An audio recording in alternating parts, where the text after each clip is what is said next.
Hi friends, I'm back to tell you a bedtime story. Okay, so if you listen to the podcast, you know the story about my restraining order. But today, ding, ding, ding, ding, ding, I have the restraining order. The post is me covering his name because, I don't want to put people out. So for those who don't listen to the podcast, there was a time in 2006 that I had a 2-week restraining order. I'm going to read what is said in this little packet here. This is a temporary injunction for protection against repeat violence. So apparently I'm a person of repeat violence. And it's in Leon County. And if you see up here, it says family law, because when you do that, they make you go to family law court. Ain't that terrible? So back in 2006, a young Ebony, early 20s Ebony, was going through a lot, definitely much so. And the me and the boo thing just wasn't seeing eye to eye. And sometimes that's just what it is.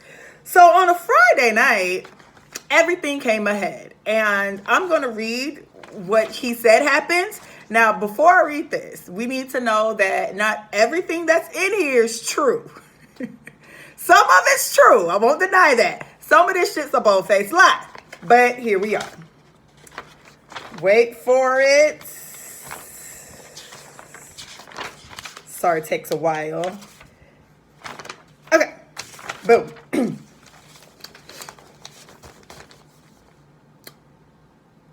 Okay. It is September 16th, 2006. The location is our apartment complex. Not going to read that to y'all.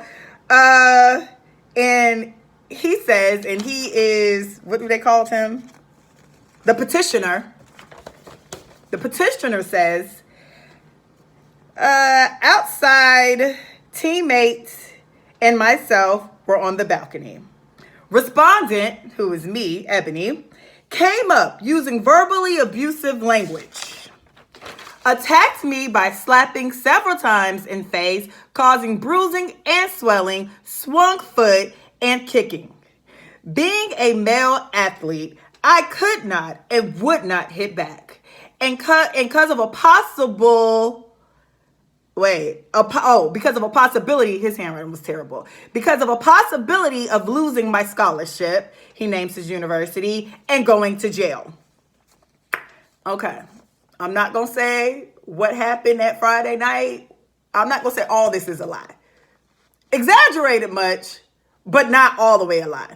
So then the second incident, which is 9/17, which will be Saturday, came over knocking on door using profanity and continued to spiral all day.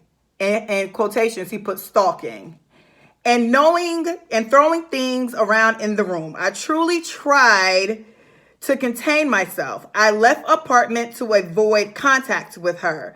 My coach, and then he names the school and what his coach does, reported to my coach, written up on incident and teammates. Okay, so I'm assuming he said written up the incidents and with the teammates. That's what I'm assuming that's supposed to say. And then it asks if the petitioner genuinely fears repeat violence by respondent. I'm the respondent, okay? It says, respondent frequently gets out of control. Tried being her friend. She has physically hit in my side, slapped repeatedly in my face, and kicked my side. And then it says on this page, can you describe any other incident that happened in the past? And so at that time, I had another court case going. We'll talk about that some other day. It was with some girls. I got in a fight. Neither here nor there. That would be a discussion for another day. So, but this second day, this 9/17 is not accurate at all. This shit was a fucking lie, okay? I ain't go down to that nigga house. I wasn't kicking nothing over. I wasn't throwing that in his room. That was a lie. But when you file like a restraining order against somebody, which I learned, you have to have like 2 incidents. They just won't do it on 1 incident. So anyway, so this, we can go back to the story. So Friday night what he said happened on 9/16 kind of happened, a little exaggerated, but I get it. What happened on 9/17 was false. So after after this whole ordeal, I feel bad because I did slap him in front of his friends. That is the truth. So I go to so corny. I go to Walmart. I get a I'm sorry card, some balloons, I think Roll Bounce DVD, and some candy. His favorite candy at that. Okay, so I put it in this gift bag, put balloons on it. It's fabulous. So I send my friends downstairs, my roommates downstairs, to go give it to him. They go downstairs, they give it to him, they come back up, but now the police is in front of our building. So I'm looking like shit because I had this other prior court case going, and you know, shit's getting a little real. So, hold on, sorry, y'all. So, shit getting a little real. So, I'm like, fuck, I'm already got this other trouble going on. I'm about to go to jail. What is going on? So the police asked me to come outside. I come outside. I start talking to the police. The police is asking me about the incident. So he's outside. His teammates are outside. His coach outside. Like, damn near the whole neighborhood is outside watching this shit go down. So I'm like, I'm going to jail because I'm already dealing with a court case already. It's over for me, right? So as I'm talking to the police, I call my mom. I put my mom on speakerphone because that is what I do. And even now, if something happens, I'm calling my mama first. So I'm on the phone with my mama. And she's like, this dumbass girl about to go to jail. So as the police is talking, we're talking, but I mean, he's kind of more so trying to figure out what happened. Well, out of nowhere, I had on like this halter top t-shirt, so you could see my arms. And so he looks down and he was like, do you want to file a report? And I'm like, what am I filing a report on? He was like, it looks like you're battered. And I'm like, I'm not battered. And so he gets the phone from me and talks to my mom, was like, ma'am, your daughter has bruises on her arm. So he goes back to the coach and tells the coach, like, she actually looked like she's the battered one. And he was like, no, that's because they were holding her back. Now, I'm not going to say that's a lie, and I'm not going to say if that's the truth. So the police is basically like trying to get me to flip and press charges on him, which would have like ruined everything. And I wouldn't do that to nobody because I did slap him and they might have or might not be holding me back. So the police ends up basically like one and done in a situation. I think more so because even though all those people were saying their version of the incident, I guess because I had like kind of the bruises because, you know, big people holding me back, I guess he was just like, all right, we just gonna call this a wash. Everybody going about their day. So I go about my day. They go about that day. I'm seething. It's over. I hate it. So I go to my friends. I'm like, go get that gift basket from his house because like, what the fuck? So they go down there and they can't get into the apartment. So like he keeps the shit. And so like, even to this day, I still do not watch Roll Bounce. Like, don't ask me about that goddamn movie. Like, I hate that fucking movie. So a couple of days later, I'm minding my good goddamn business, thinking everything's over, mourning the fact that me and this nigga is probably never going to talk again. I get a knock on the door. It's the sheriff. And I'm like, oh shit, I'm going to jail because I already got this prior case going, right? I answer the door and they're like, are you Ebony? And I'm like, yeah. And they were like, here, you need to leave your apartment in like the next 2 hours. So he hands me this, which is the temporary restraining order. So I called my mom, and when somebody has I lived in an apartment, so I couldn't even stay in my apartment because it was too close to his apartment because he lived downstairs or 2 floors down. So I called my mom. My mom had a best friend that lived in Tallahassee. So I go stay at her house for 2 weeks, and I'm depressed because at this point, everybody knows what's going on. This is like not a secret. This is like front page news. Like, it was the worst. So the 2 weeks go by. I'm in my mom's friend's house for 2 weeks because I had to wait till the court case. I had to wait till we actually can get in front of the judge. We get in front of the judge, and now it's embarrassing because, first of all, we were there for hours. It had to be like 2 or 3 hours. And then you're watching like people fight for custody of their children. You're watching people for child support. You're watching people get divorced. You're watching people like who, I don't want to say really were assaulted because I did slap him, but really have been in like these domestic violent, incidents over a course of months and years. So we're in there. It's me, my mama, and my little brother. And so he comes in with like one of his managers, and we all just sitting there, and they finally call us. And so I go to, this is like Judge Judy. I go to one side, he goes to the other side. So the judge starts asking questions, but she kind of like checking in and out as if she already ruled. And so she finally asked me, do I want to say anything? And I just said, no, well, I don't. And she was like, well, listen, I can solve this for you. She was like, were you guys out? And we were like, yeah. She was like, were you drinking? We were like, yeah. She was like, all right, just do me a favor. From this moment on, just stay away from each other.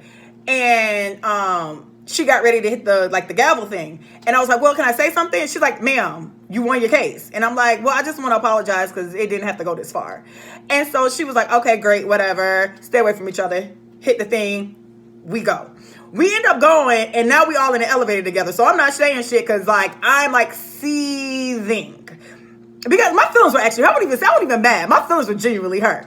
So we all in the elevator. It's, like, quiet as hell. It's like, doop, doop, doop. And the doors open. We go our separate ways. So maybe 6 hours later, I get an email to my my old school Hotmail address, which is candy_girl_1342. Don't judge me. Everybody had a fucked up email at first.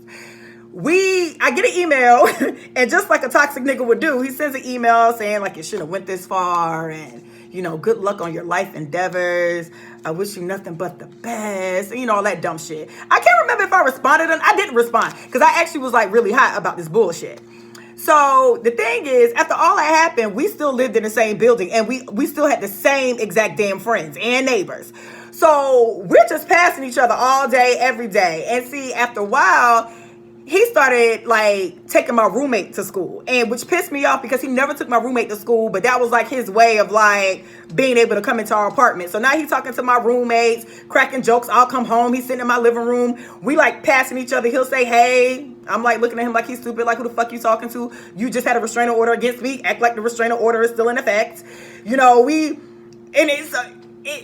I was good up until like Halloween. Halloween, he had on like this witch hat and like this, and I wanted to laugh, like a witch hat and like a wig. But it's like I couldn't stand that nigga, so I looked like, look at that motherfucker, and went on about my day. So about close to like 2 months after Honorable Angela Dempsey threw this out, we're all like at the club, and it's like wearing me down to not talk to him because he kept saying hey to me and kept talking around me and kept talking to my friends, and if he bought drinks, he'll buy me one. It's just like, after a while, it was just a lot. So by that Friday, it is like 2 months later. By that Friday, I'm a month and a half later, I'm worn the fuck down. But I can't say I'm worn down, but I'm worn down. So we all go to the club. Everybody go home. I hear him come through my front door talking to my roommate and was like, she really will not talk to me. Like, what the fuck? Like, I've been trying to talk to this girl for like a month and she just paying me dust. And I hear my roommate say maybe, just apologize to her. So he comes in my room and like he apologizes, and it was like heartfelt, and we had a discussion. And then so the next day when we woke up naked, that was kind of that. So in short, keep your hands to yourself. And life's a tricky thing, girl.